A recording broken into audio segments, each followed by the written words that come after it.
বিপজ্জনক। তাপপ্রবাহ থেকে রক্ষা পেতে মেনে চলুন সহজ কিছু প্রতিরোধমূলক ব্যবস্থা। কি করবেন? তৃষ্ণান্তবোধ না করলেও নির্দিষ্ট সময় অন্তর জল পান করুন। সব সময় পানীয় জল সঙ্গে রাখুন। সূর্যালোকে বেরোনোর সময় হালকা রঙের ঢিলেঢালা পোশাক পরুন। মাথায় সর্বদা টুপি বা কাপড় বা তোয়ালে দিয়ে ঢেকে রাখুন এবং ছাতা ব্যবহার করুন। পায়ে জুতো বা চপ্পল পরে তবেই বাইরে বেরোবেন। হালকা খাবার খান ও জলীয় অংশ বেশি আছে এরকম ফল যেমন তরমুজ, শসা ইত্যাদি খান। বাড়িতে তৈরি পানীয় যেমন লেবু জল বা শরবত পান করুন। পশুদের ছায়াযুক্ত আশ্রয়ে রাখুন ও তাদের যথেষ্ট পরিমাণে জল খাওয়ান।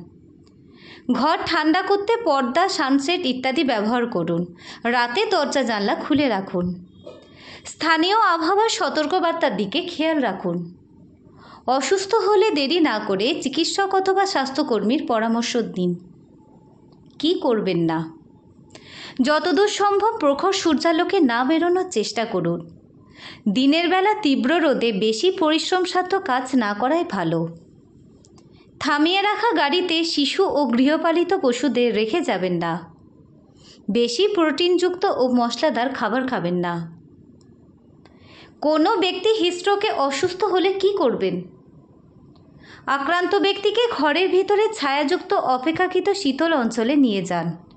ভিজে কাপড় দিয়ে সারা শরীর মুছিয়ে দিন। লবণ জল অথবা নুন চিনিযুক্ত জল অথবা ওআরএস প্রয়োজনে খাওয়াতে থাকুন।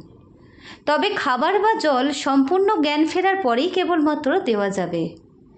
অবস্থার উন্নতি না হলে নিকটবর্তী স্বাস্থ্যকেন্দ্রে আক্রান্ত ব্যক্তিকে নিয়ে যান।